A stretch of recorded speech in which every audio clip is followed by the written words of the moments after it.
There's something about the pure blue sky that pierces the soul. Whenever I glimpsed its light, I felt my spirits lifted upward into the resplendent glow.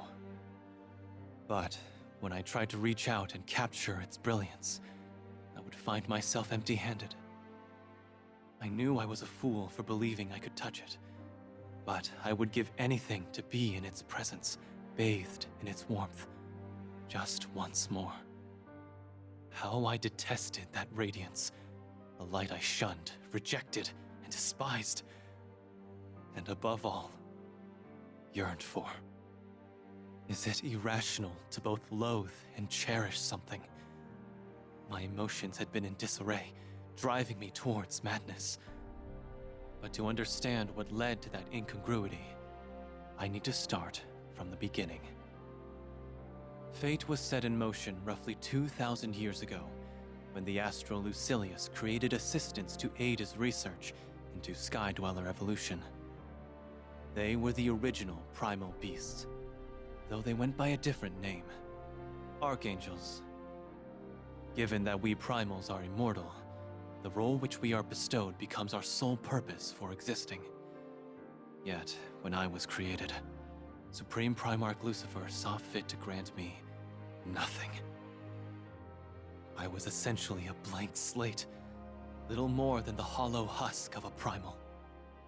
With unwavering determination, I stalked the garden of the Astral Research Lab, waiting for my chance to question Lucifer. What was my purpose in life? Only he had the answer I desperately sought. With each passing moment, the whirling tempest of inferiority and doubt within my mind grew fiercer. As my disillusionment deepened, I came to view the Supreme Primarch as my only salvation. His wisdom, his skill, and even his poise. Everything about him was sublime. It was only fitting that he was beloved by all. I was convinced there was no other being as perfect as him. Indeed, he was the light that illuminated the world. And thus, I endeavored to prove that I could be of use to him. The only way I could pull my weight was to secure a role for myself. It became an obsession. I was but a tender hatchling, pestering its parent for nourishment. If only I had been more careful of what I wished for. One day, I finally learned the truth of my purpose, and it destroyed me. I wouldn't go so far to say I was eavesdropping, more like I happened to be within earshot of a conversation between Lucilius and Lucifer. From this innocuous meeting, my entire world changed forever. A spare. I was Lucifer's spare. A temporary stand-in for the Supreme Primarch, should circumstances go awry. However, when you're the definition of perfection like Lucifer, a spare becomes redundant. Not only was I born a backup, I was a useless one. My dreams were built on hope, respect, and admiration. Yet, it wasn't until everything came crashing down that I realized how flimsy that foundation had been. In one brief flash, I came to hate the light. Much time passed after that shocking revelation, though little of note occurred. Later, however, a faction of the Archangels rose up in rebellion against the Astrals. They were the fallen angels, primals who believed themselves to be at the top of the food chain, radicals who snapped at the hands of their creators. Their mission was to shake up the hierarchy. Lost in rage from being tossed aside like a broken doll, I joined the rebellion without hesitation. It was my chance to claim revenge on Lucifer and Lucilius. No, just Lucifer. But the revolt was quashed, and I, along with the fallen angels, was imprisoned in pandemonium. I languished in that colossal cage for 2 millennia, an eternity, even for a being with all the time in the world. Yet, as chance would have it, when Vern and Lyria came in contact with each other for the first time, a deafening roar reverberated across the skies, signaling the opportunity for me to escape. Luck was on my side. But when I emerged back into the open skies, Lucifer was nowhere to be found. I wanted to be berated. I yearned to be scolded. But above all else, I needed acknowledgement. And I wouldn't rest until I got what I deserved. If I needed to light the world ablaze just to smoke him out, so be it. I destroyed the equilibrium between the tetra elements, fire, water, earth, and wind. Deprived of that delicate balance, the islands would lose buoyancy and crash into the crimson horizon below. My lips twisted into a grin as I watched the Primarchs scramble to put out my fires. Wiping out the world wasn't even that hard. I had barely broken a sweat. I shed no tears for the ruin of the skies. My focus was exhausted, suffocated by the stranglehold Lucifer kept on my heart. Darkness had conquered my judgment to the point where not even his light could mollify me. But that was what I wanted. What possessed me to commit such atrocities? Why did I lash out with such rancor? I asked rhetorically. I already knew the answers. I didn't care if I became a villain. All I cared about was proving my existence. Nothing was going to stop me. Come what may, I was going to force his hand.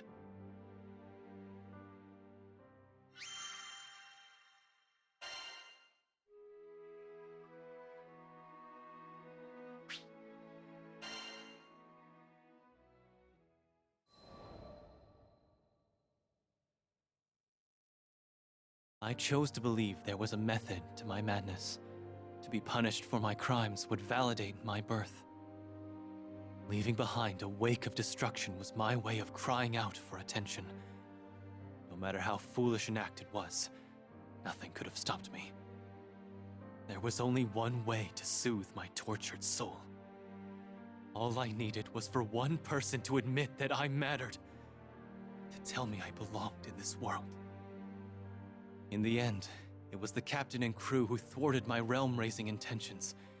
My plan to sow havoc and turmoil in the skies by releasing the fallen angels from Pandemonium never stood a chance. Perhaps I should have seen my failure coming. Nothing got past Lucifer. His stringent vigil over Pandemonium prevented the sky's impending doom. He appeared before me in my time of defeat. Every pent-up emotion inside of me, excess baggage accumulated over the past 2,000 years, erupted all at once. Grief from feeling worthless, misery from being ignored, despair from everlasting rejection. Everything that had transpired was his fault. Hate me, destroy me, punish me, I begged. But Lucifer did not see fit to play my game. Instead, he accepted full responsibility for my crimes. No, it wasn't supposed to end that way. I wasn't interested in clemency. I sought to beget calamity in order to be struck down by the Supreme Primarch's own hand. Were he to forgive my transgressions, my hatred for the light over these past centuries would have been for naught. To my dismay, the punishment I desired never came. Lucifer sealed me within the gentle warmth of his core, where I succumbed to a deep sleep. I found myself in a place where time ceased to flow. It was the perfect cloister, where I had nothing but my thoughts to keep me company. Then one day, Lyria came to see me. She fought to make me see reason, drawing examples from her own life experiences. The girl spoke of grappling with personal inadequacies. She hadn't known what her purpose in life was, or even who she was. But despite those hurdles, she eventually found a place to call home. Likewise, she believed it wasn't too late for me to discover my true self.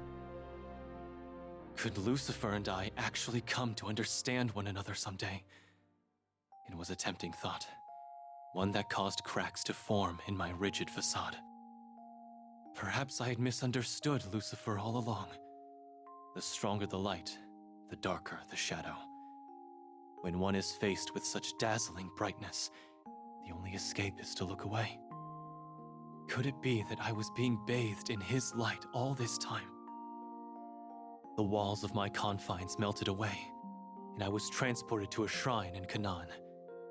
I could feel Lucifer's presence close by. Faint though it was, I followed his aura until I finally found him. Or at least, what was left of him. His head lay on the ground, devoid of a vessel to bear it. Despite the loss of his senses, he seemed to comprehend that someone was present. Please. I have a message for the ears of one named Sandalphon. I leave my power and the position of Supreme Primarch to him. Even in his dismembered state, his mind lingered on the Sky Realm. It's no wonder he irritated me so. He always did as he pleased.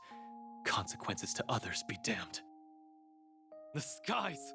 All you ever talk about is this worthless realm! I went off on a tirade, though I don't know how much of it got through to him, given his state. His last words took a turn toward the philosophical. What makes the sky blue? For thousands of years, people have wondered. And even once they grasped the science, they continued to ask. It struck me. Perhaps a question is really just a wish. Wondering why, how, what to do. That eternal questioning, wishing, seems to be where evolution leads. As he drew his final breath, he spoke not as the Supreme Primarch, but as himself. If I could be granted one last wish, I'd like to share one more cup of coffee with you in that shaded garden. My chest ached, and the yearning for the light returned. His already dim glow continued to fade. I felt his power, along with his wishes, being passed on to me. All I could do was stand there in a stupor. I peered out of the shrine and gazed at the expansive blue he loved so much. His calming light would forever shine across the skies, illuminating the path forward, an undying beacon to guide those who lost their way.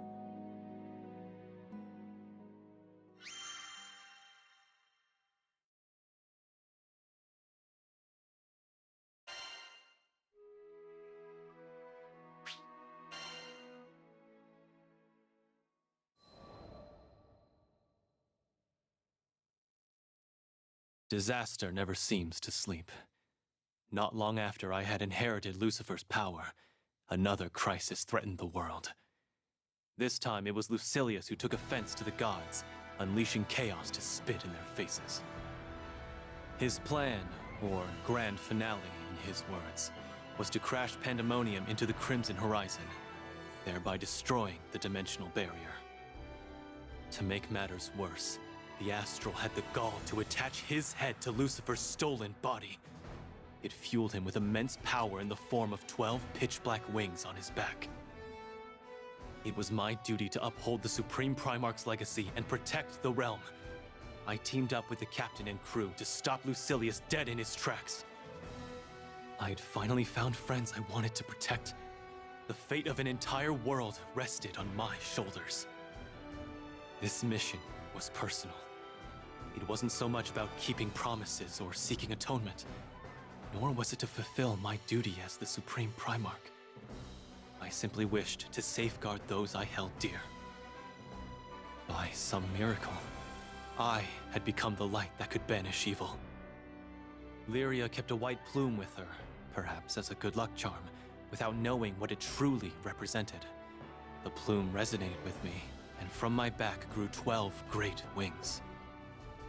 2 were my own, followed by 6 bestowed by the Supreme Primarch. The other Primarchs contributed the final 4, 1 from each respective owner. With the weight of everyone's faith borne upon my wings, we defeated Lucilius, the Sky Realm's greatest threat, once and for all. A saga spanning 2 millennia had at last come to an end.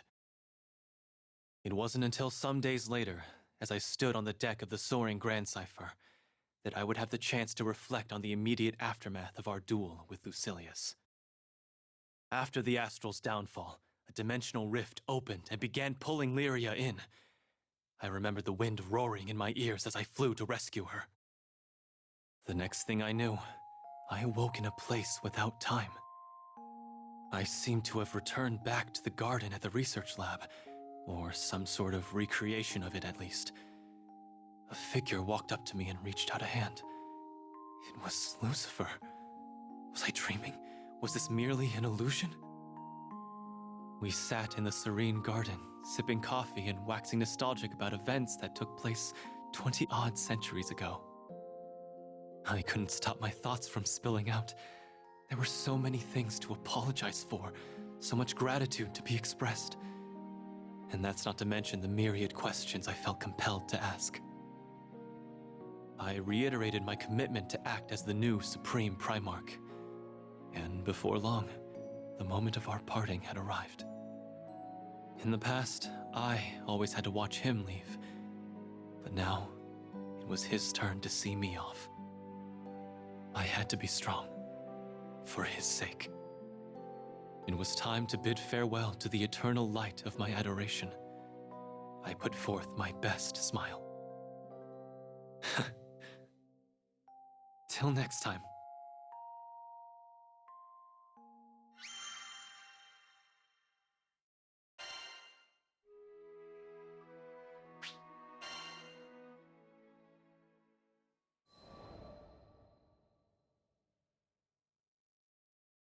The Grand Cipher, its crew, and the endless blue skies. I never would have imagined myself posing for a painting against such a backdrop.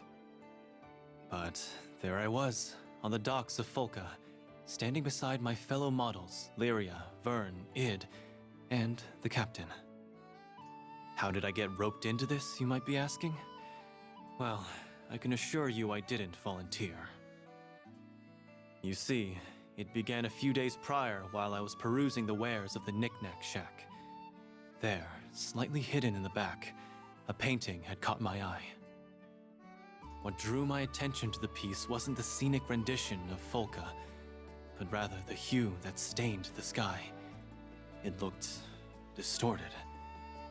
I felt compelled to ask the creator about their intentions. With Sierra Carte acting as an intermediary, the artist agreed to field my questions. In exchange, I and a select few would have to pose for a new piece. According to Id, the latest of the crew's allies, modeling was well within the bounds of a handyman's duties. But, returning to the topic at hand, once the portrait session concluded, I asked her to elaborate on the meaning behind her choice of colors. Well, I'm not sure if I can explain it without sounding insane. Every time I look at the skies these days, it sort of feels blue? Like in the figurative sense, I mean. In other words, she saw deterioration in the sky's health. I don't know. I'm probably the only one who sees it that way. Maybe it's all in my head, but something doesn't sit right with me. Such sharp perception. Perhaps this is what sky dwellers call artists' intuition. If the health of the sky is in actual decline, an examination of the wind element may help us locate any symptoms. Even the tiniest, most imperceptible change can balloon to catastrophic proportions. At worst, it could lead to the complete destabilization of the tetra elements. To ignore warning signs, no matter how trifling, was a recipe for disaster. Wind element. Wind element. Oh, Purican might know something.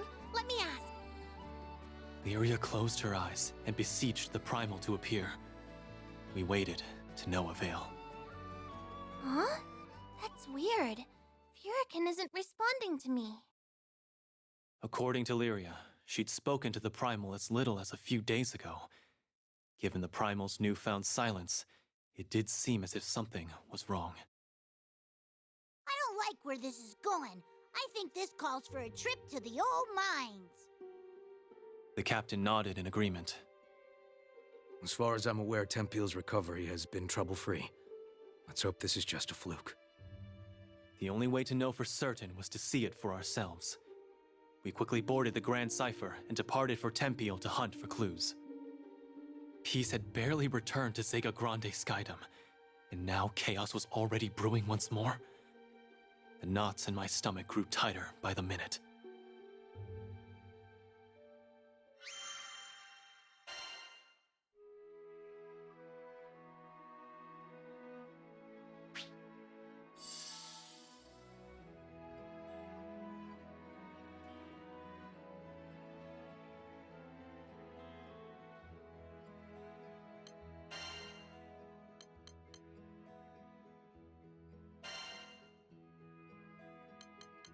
I've got you covered.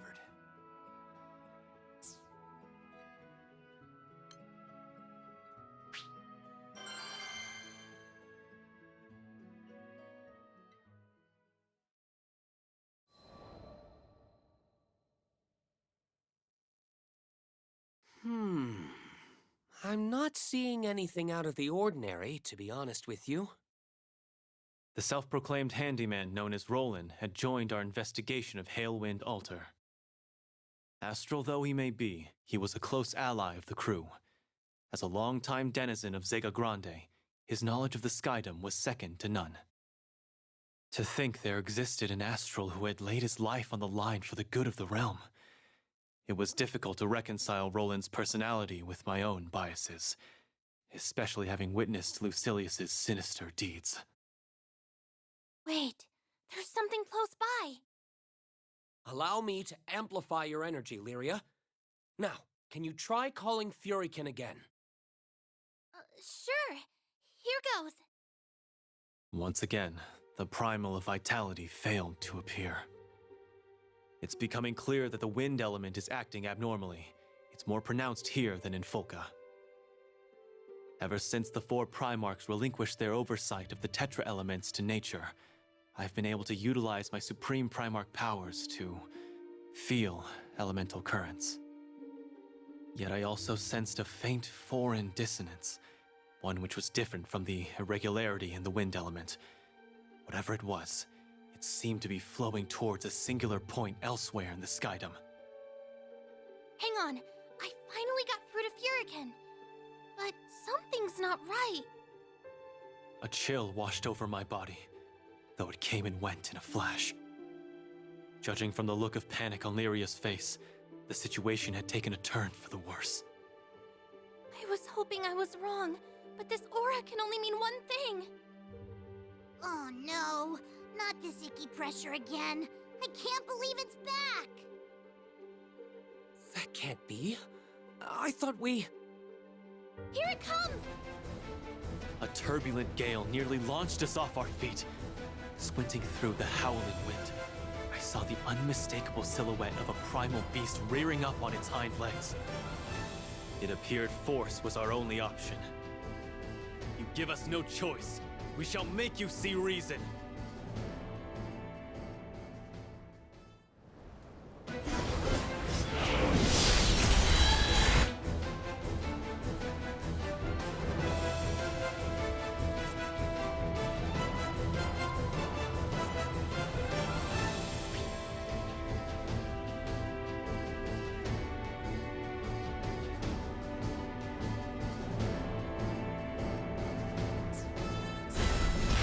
Say it, Andromine, you're still pulling Furican by the reins.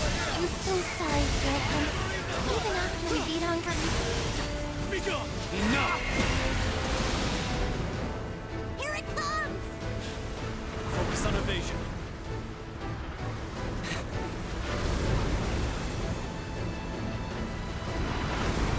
Everyone, come to me! Ward of Light, come forth!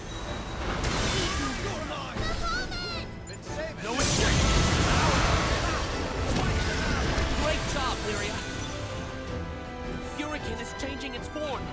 They have new tricks up its sleeve. Be ready for anything.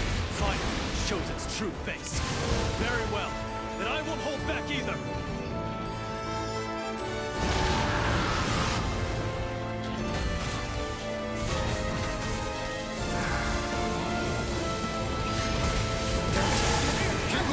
Listen to him, or else we're setting dust. No way out. One more push and victory is ours. Stay still!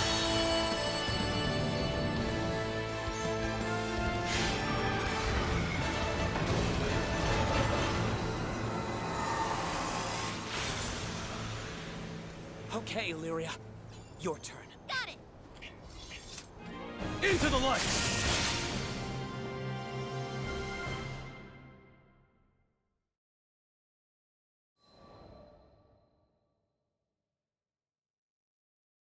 I'm sorry for what you had to suffer through, Furican. But everything's all right now. Lyria's calming words soothed the primal. Now that Furican was freed from its shackles, it dissipated quietly into the air, as did the projection of Angra Mainyu. We could only hope that we had seen the last of Furican's fitful outbursts. Lilith, you still haven't loosened your grip on this Skydom, have you? The infamous Angra Mainyu was not what I had expected. Hearing about it was one thing. Being in its unsettling presence was something else entirely. I still don't get it, though. Why'd old Gusty wait until now to start kicking up a storm? I mean, Furican could have caused some serious damage already if it really wanted to. I have my guesses. You see, during my old research days, we Astrals delved into the concept of emotional intelligence. The primal beasts of Zega Grande formed pacts with the islands to serve as their guardians. It had been Roland who convinced the masses to worship these primals as primeval gods. Instilled with the people's faith, the primal's influence over the environment expanded significantly. Obvious treachery was responsible for Tempeal's misfortunes, resulting in a loss of faith in Furican. As that confidence waned, it was only a matter of time before the primal beast went berserk. With that being said, this change is too rapid. Furican is consuming too much power. Having lived in Zega Grande for so long, Roland knew an irregularity when he saw one. All we could posit for certain was that the stagnating faith in Furican was weakening the wind element. Was it simply a case of lost confidence? I had a nagging suspicion there was more to the puzzle.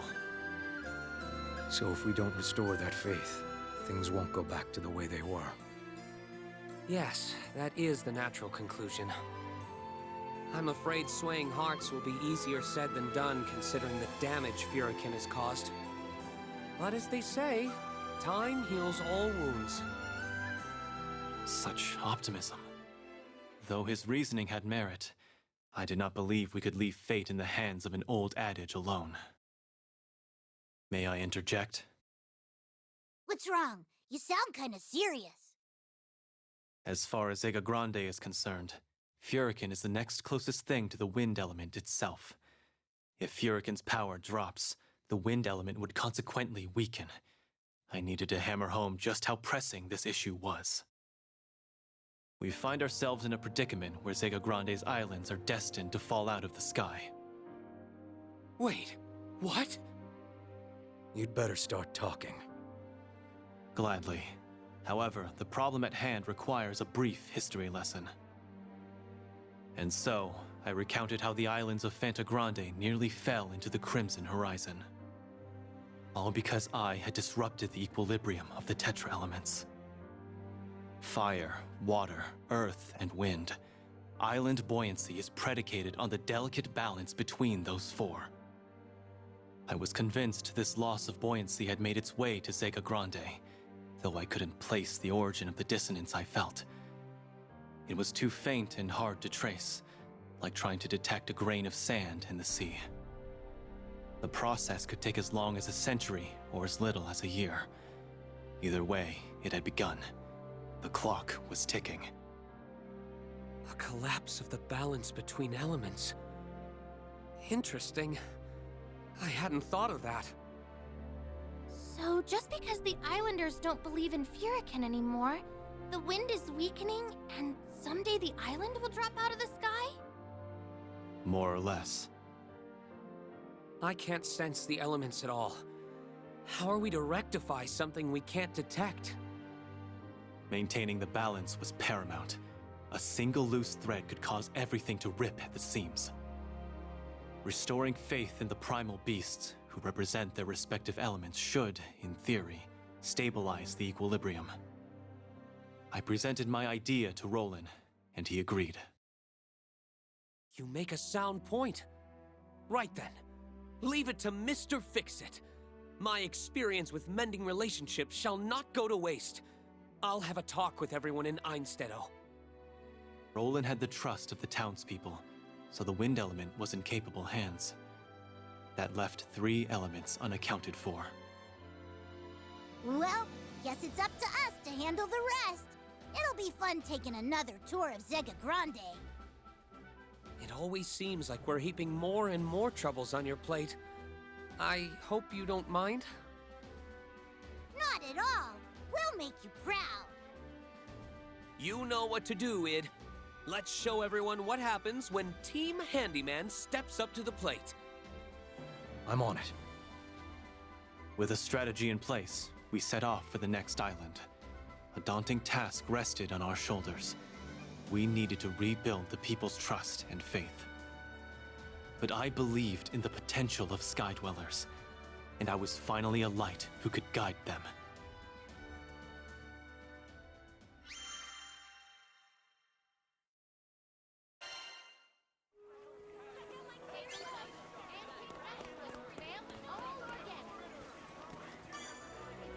There's this special request.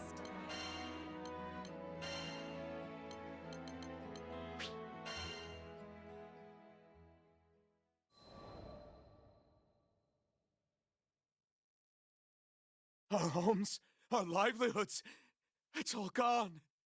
Gone! We paid a visit to an old monastery on Lotania Island. Rather than a warm welcome, we were greeted by a man stricken with grief. Try as I might, my questioning was met only with lament. It is a pleasure to see you all again. Though I am loath to admit we cannot offer much in the way of hospitality at the moment. Historiath, a woman who had played a vital role in bringing down Angra Mainyu, bowed to us with solemn grace. You chose an inopportune time to visit. A section of permasnow inconceivably thawed, resulting in horrific flooding. We have our hands full with the evacuation efforts. That explained the flock of distraught individuals milling about. Historiath and her attendants from Melot's monastery had done a remarkable job preventing casualties. The dramatic climate shift is certainly to blame for the unexpected thaw. However, the root cause was surely tied to a deviation of the water element. But there were more important things to worry about. For now, I brushed it aside in favor of helping the islanders. This news doesn't appear to faze you. Is there perhaps something I should know? I explained how faith in the primeval gods was connected to the state of the elements. The overseer closed her eyes, as if weighing the options available to her. Does this mean we'll have to fight Managarmer? That is ultimately not up to me. I would rather use force as a last resort, even though it seemed inevitable. Furican's frenzied outburst could have been the exception, but perhaps that was just wishful thinking. These people were reaching their breaking points. To assault a god, a being meant to be revered, seemed counterproductive considering the state of morale. Given that our esteemed primeval god governs sequestration, resealing it behind the doors of Tradam's sanctum may return some semblance of faith. That could, in a manner of speaking, reset the island to its original state. A primeval god locked behind a door would elevate the divine being's mystique, thereby inspiring reverence amongst its worshippers. It was worth a try. Couldn't be any worse than allowing the climate shift to ravage the island. Oh, primeval god of Felfrost's dominion, by your grace, shut the gate of seclusion! The sanctum doors shuddered and drew to a close. As they clicked shut, a wolf-like howl echoed from within the inner chambers. The evacuees raised their heads, soaking in the sonorous timbre with sighs of relief. To my surprise, the snowfall grew slightly heavier. I hadn't expected such a quick turnaround. It seems Managarmer's divinity thrives when placed in seclusion. The clouds over Lotania grew thicker and banished the sun's rays from its domain. Soon, the sacred mountain was back in the loving embrace of ice and frost. If the brutal cold is what its tenants cried out for, then who was I to judge?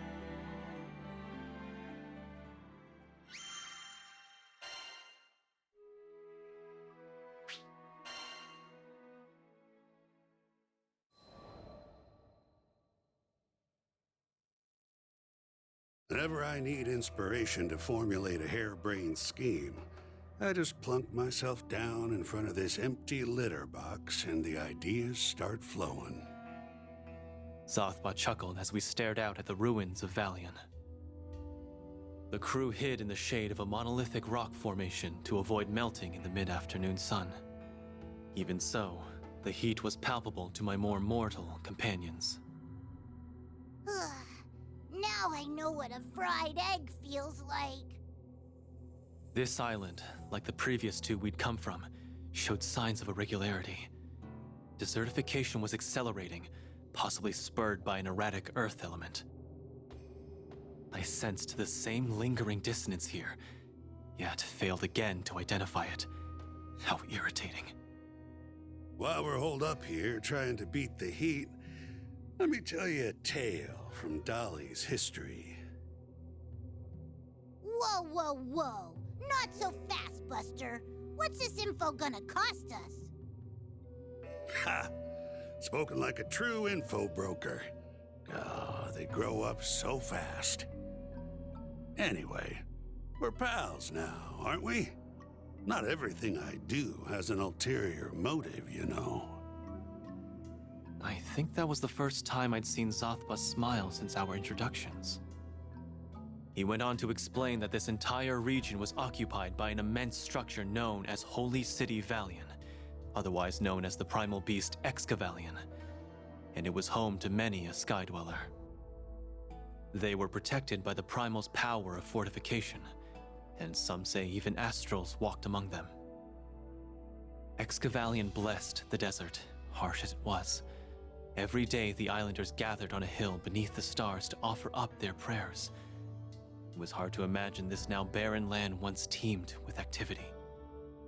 Those prayers must have been what fueled that emotion mumbo-jumbo Roland was going on about. Excavalian stored up quite a bit of goodwill back in the day. That changed when Roland sealed away Excavalian during the war, causing the islanders to seek prosperity elsewhere. They uprooted their families and took their faith in Excavalian with them. The final nail in the coffin was hammered in by the Church of Avia 15 years ago, when the Dali catastrophe wiped out any remaining souls. Even if such a disaster hadn't transpired, faith in Excavalian had hit its peak nearly 500 years earlier. How would it be possible to replicate those heights once more? Let's see what we have to work with. For one, there was sand. Lots of sand. As far as the eye could see. It was going to take a monumental, maybe even asinine, idea to repopulate this desolate island. Huh. What? You think I sit behind a big desk just to stroke my ego? Point your peepers over there. Tell me if you spot the seeds of a burgeoning oasis. I squinted at the dune Zothba was pointing to. A figure crested its peak, looking like a tree growing out of the sand. Another one sprouted, and then another, and soon an entire forest had emerged from the beige sea. Ladies and gentlemen, who's got what it takes to be a millionaire? There's treasure everywhere you look, but only the quickest get stinking rich. Finders keepers, losers weepers. Are you ready? Get set, go! On the spunky Harvin's signal, the crowd dispersed in all directions as if their lives depended on it. We already picked the place clean of the good stuff, but they don't have to know that. Nothing mobilizes people better than get-rich-quick schemes. Besides, there's no rule against converting greed into faith, right? So this was the man's grand design, a treasure-hunting venture. If word of riches reached gullible ears, a base of operations could easily grow into a true village. Our cut is 30%. Don't worry. We already hammered out a deal with Seed Hollow. Pretty good side hustle, if you ask me. Regardless of wealth's powerful allure, success was not guaranteed, nor would it come on such short notice. Still, it was a plan at least. We would have to wait until enough people settled on Dolly before determining the next step. Yo, boss, I did it! My sales numbers are through the roof! That means I got that bonus on lockdown, right? Right? Since when have I ever gone back on my word? Don't go spending it all in one place. And be sure to thank the primeval god. You hear? I love ya, ex-Cavalian! I'll buy a round in your honor. Sometimes to get results, one needs to be unconventional, especially if it speeds the process along. This gambit just may prove to be more successful than anticipated. Zothba the information broker. He could give the Archangel of Cunning a run for his money.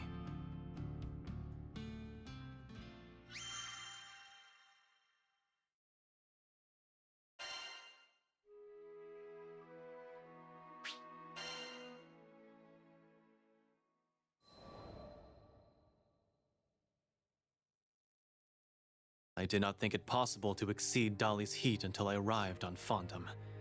Given that the fire element influences Fright Flame Altar, I should have known better. My throat burned with every spoken word. Even here, the fire element is fraying. The dissonance was present on this island too, its true identity still elusive as ever. When I was trapped in Vulcan Bola's crystal, I could almost make out its intentions. It wasn't always the primal beast of dread. It was originally supposed to bring hope to people. Lyria had been shown an ancient memory, one in which Vulcan Bola originally presided over Dolly and took shape based on the thoughts harbored by its residents. It acted as a vessel for people's emotions. Put differently, Vulcan Bola was a primal that materialized from the collective unconsciousness of its worshippers. It was supposed to gather everyone's hope. But She couldn't bring herself to finish her thought. But her frown and downcast eyes said all that needed to be said. When those former dwellers of Dolly were confronted with the unknown, they had reacted not with hope, but with dread. Fear is a natural part of life. It allows a creature to avoid danger and survive to the next day. Mortals are generally rational beings, but it can be hard not to succumb to raw instinct. Whatever objective the Astrals aspired to achieve, it was incompatible with the wishes of Skydwellers. On account of the endless dread harbored within its body, Vulcan Bola gradually transformed into the earth-scorching being it is today. the Astrals saw that things weren't going well. After Vulcan Bola damaged part of the island, they closed it off. Now it's called Fondom. Without the guardianship of a primal beast, Dolly's lands began to wither, while the volcanic domain of Fondom languished in neglect. As long as Vulcan Bola maintained its power of dread, this exiled land would never see change. No one could be expected to live a life of constant fear. We would be hard-pressed to find any person sane enough to dwell in what I can only describe as a blistering death trap. So you got a plan for fixing up the fire element, right? Because I do not want to fall out of the sky. Yes, if the current situation were left to fester, then the sky would be well on its way to collapse. Though who would put their faith in dread? We were at an impasse. Oh, there you are. Goodness, you folks sure don't miss your cardio. I'm glad I found you. Fix it, dude! What are you doing here? As Roland jogged over to us, robes flapping, I realized he had two unfamiliar faces in tow. Zothpa told me I'd find you here. I'm happy to announce that we're all set in Folka. Roland told us the whole story, and we want to do our part to save these skies. You've done so much for us, and we've repaid so little of your kindness. As representatives of Seed Hollow, we're here to offer our full assistance. Roland had held a forum with the peoples of Folka and Seed Hollow. After much deliberation, they decided to establish an observatory on Fondom. By exposing people to the real Vulcan-Bola, I think its dreadful reputation, forgive the pun, will gradually change for the better. In addition to monitoring the primal, the observatory would become the destination for regular pilgrimages. The prayers offered would, hopefully, rehabilitate Vulcan-Bola's image over time. We were humbled by your efforts to protect our homes, so we knew we had to step it up too. Our resources are your resources. Whatever happens, rest assured our forces will defend the citizens with their lives. It was evident that the resolve of these Sky Dwellers was strong, thanks in no small part to the Captain's inspiration. These mortals didn't need my meddling. The future of Zega Grande was in good hands. Unfortunately, I have another bit of news to share. In fact, I was hoping I could count on your help for just a bit longer. Roland's smile vanished, and a steely gaze took its place. A scouting team from Seed Hollow filed several reports about a strange phenomenon they experienced while investigating the Pillar of Vayoi. They claimed to have heard a voice, but not just any voice. My body suddenly went numb with apprehension. It was as if I had returned to the research lab, reliving the moment when I heard Lucilius call me a spare. It was Lilith's. No one moved. No one dared to breathe. If I hadn't known better, I would have sworn time itself had stopped. That's impossible. She can't be alive. Not after what we... The astral named Lilith should be long at the bottom of the skies, or so I was told. How could she have survived? We fly, now. The Grand Cipher lifted off with a complement of stupefied passengers. As we pulled away from Fondom's blood-red skies, the clouds seemed to part into a sneering grin.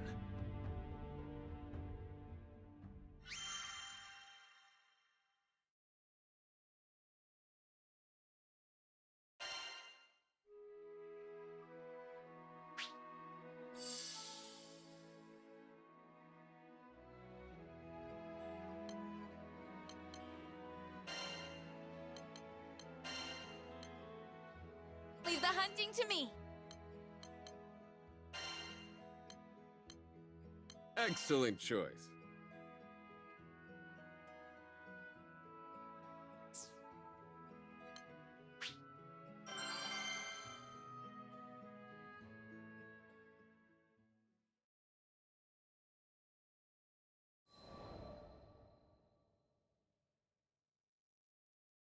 We raced to the top of the tower as fast as our legs could carry us, though none of us heard even a whisper of Lilith's voice.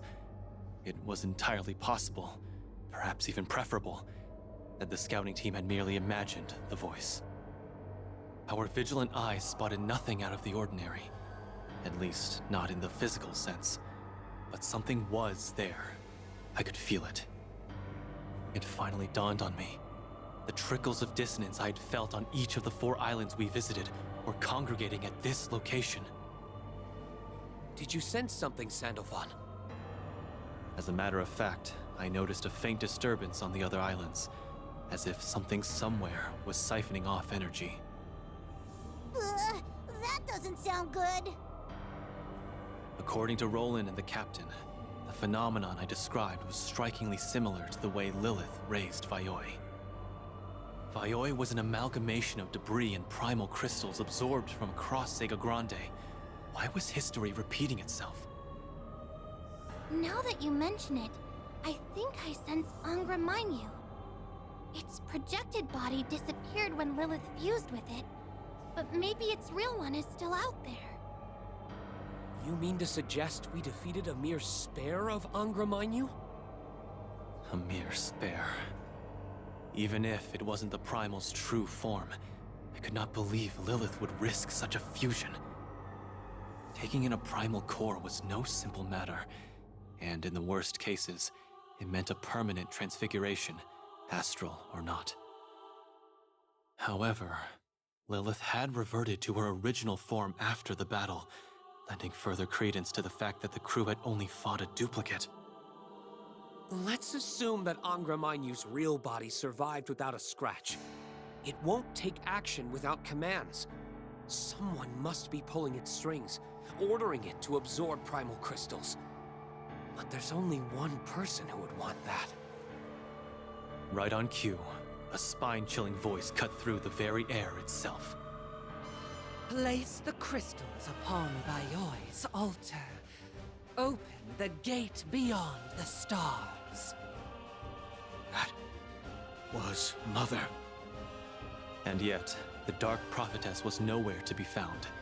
With her disembodied voice still ringing in our ears, we drew our weapons, ready to battle with an enemy we couldn't see.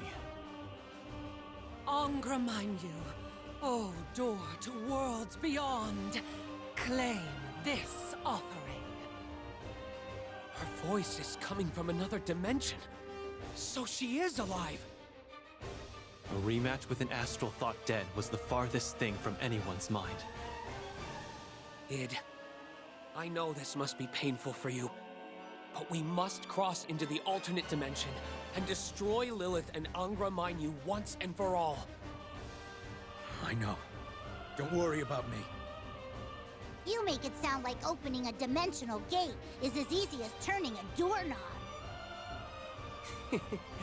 My good dragon, don't you remember this little beauty? Roland proudly held up a transceiver. He boasted that it was capable of tracing where the energy signature was at its strongest.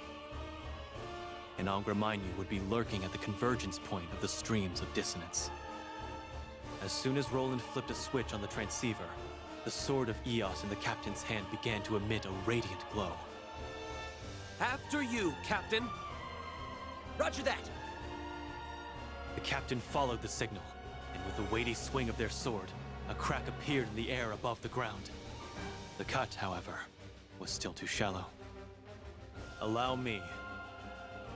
I focused the power of the Primarchs into the crack etched by the captain. With a shrill crash, the gate to another dimension shattered open. Fell the interlopers. Guide them to oblivion. Lilith's voice rang crystal clear from within the rift. She was waiting on the other side of the threshold. Follow me! Roland took charge and leapt into the gaping fissure. We were right behind him. Come hell or high water, we were putting an end to this astral's incessant machinations.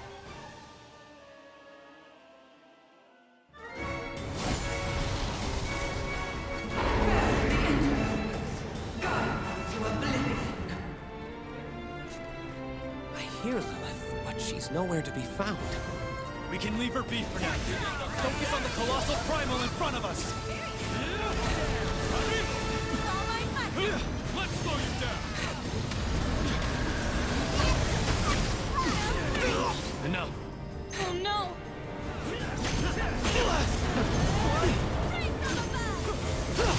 Enough! Right. Have to go.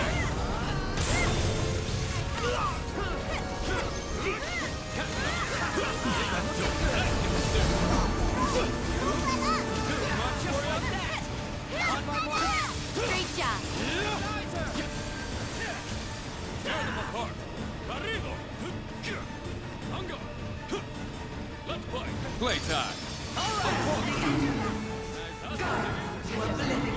Glad to be of service. Show yourself. Stop hiding! Fell the interlopers. Guide them to oblivion. Good choice.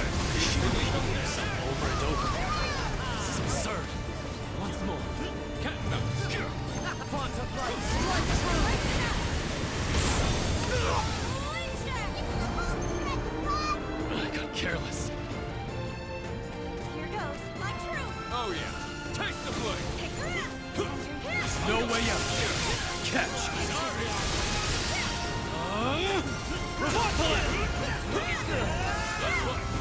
By the power of one. Here we go! You have You're mine! Good hustle! I couldn't have said it better myself!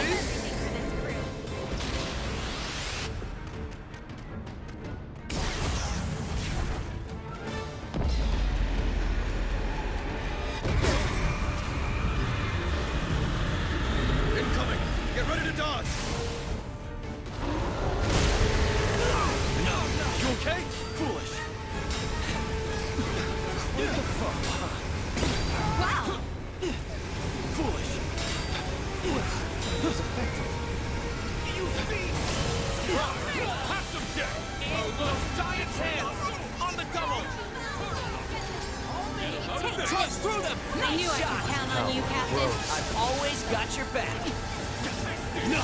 You're through! Just like that. Be gone! Together now! How's this? Right away. This crew amazing. Way ahead of you!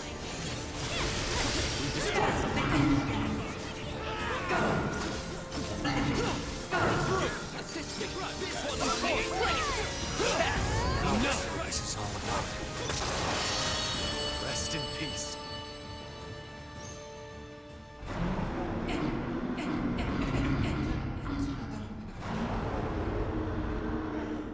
Farewell, Lilith. It's finally over.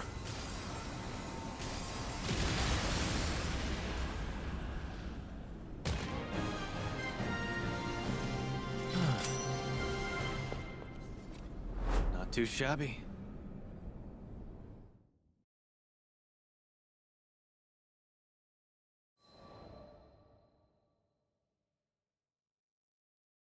Once we had pacified Angra Mainyu, Roland began the rites to seal it away.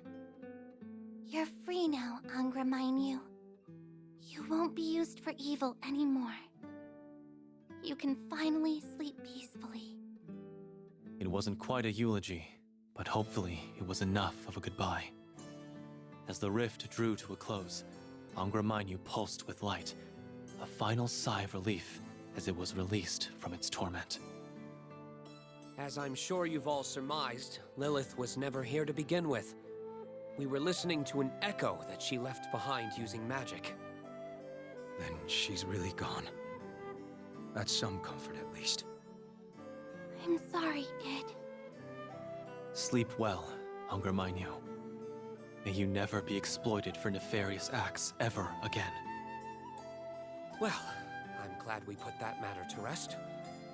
Now that Vayoi has lost its power source, I dare say it'll crumble and fall to the bottom of the skies.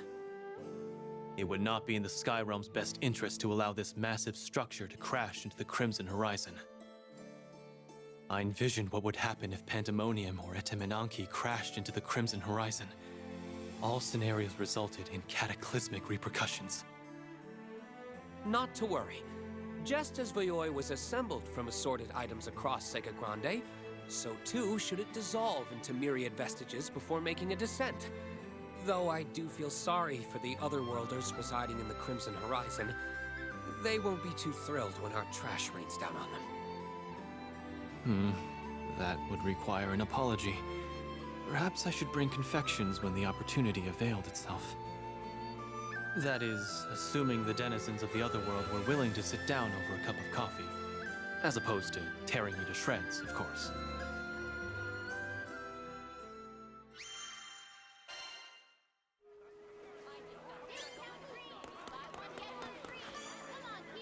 There's this special request.